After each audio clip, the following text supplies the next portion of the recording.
یہ ربیع الاول کا مہینہ جو آیا ہے یہ ایمان والوں کے لیے ایک نیا پیغام لے کر کے آیا ہے، ایک نیا پیغام لے کر کے آیا ہے۔ اور پیمانوں کے لیے یہ مہینہ ان کے کلیجے پر ایک سانپ بن کر کے آیا ہے۔ ہم ربیع الاول میں اپنے آقا کی یادیں مناتے ہیں تو ادھر ذاکر نائک اور ان کے چیلے کہتے ہیں کہ یادیں منانا یہ قرآن میں بھی نہیں ہے نہ حدیث میں، میلاد منانا قرآن میں بھی نہیں ہے نہ حدیث میں ہے۔ ان کو میلاد قرآن میں نظر نہیں آئے گا، نہیں نظر آئے گا، کہاں قرآن میں؟ کم صحابہ نے میلاد کیا؟ تو صحابہ میرے نبی نے تو خود اپنے میلاد کیا۔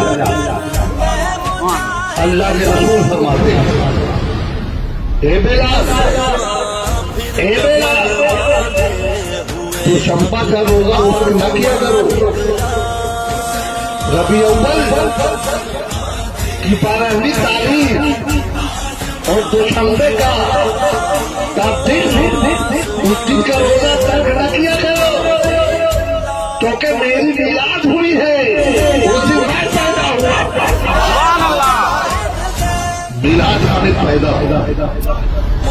تو رسول فرماتے ہیں اے بلال روزہ رکھو، یعنی یادیں مناؤ۔ مسلمان تو نیک کام کرے گا وہی میں یادیں ہیں۔ اے بلال دوشنبے کے دن روزہ رکھا کیا کرو، نیک عمل کیا کرو، کیونکہ اس دن میری میلاد ہوئی ہے، اس دن میں پیدا ہوا ہوں۔ تو جب دیکھو میرے آقا نے خود اپنی میلاد بنائی ہے اور حضرت بلال کو بھی میلاد بنانے کا اور یادیں کرنے کا فرض دے دیا۔ اور تم ہو میلاد کے خلاف، کیوں نہیں یادیں منائیں؟ کیوں نہیں؟ یادیں منانا بھی عبادت ہے، اللہ کے محبوب کی یادیں منانا بھی عبادت ہے۔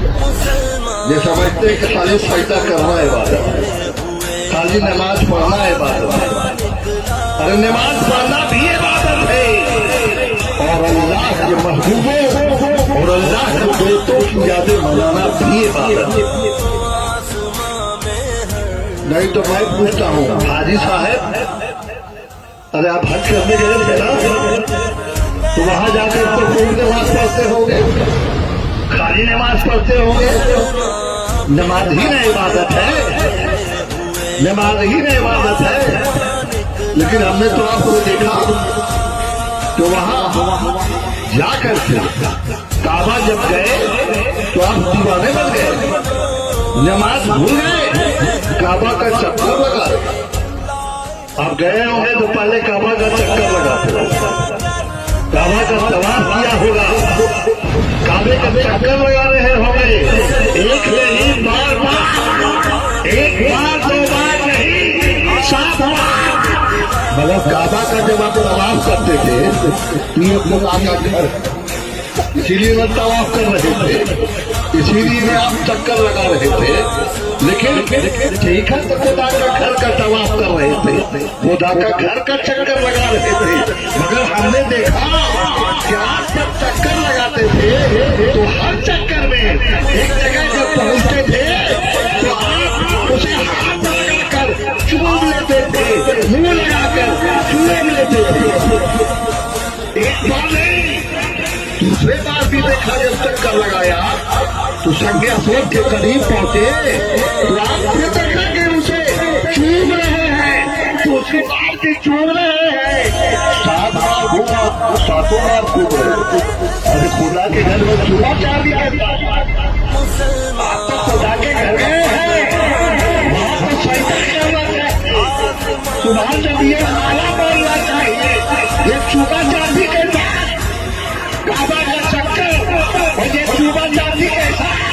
ارے چوم صاحب تو یہ بریلی کا طریقہ ہے، یہ بریلیوں کا طریقہ ہے، چوما چاندی یہ بریلی میں ہوتا ہے، تو واجبین میں ہوتا ہے، چون چاہ تو مقدار سے ہوتا ہے، چون چاہ تو بھاگ لگے میں ہوتا ہے، چون چاہ تو پیر شریف میں ہوتا ہے۔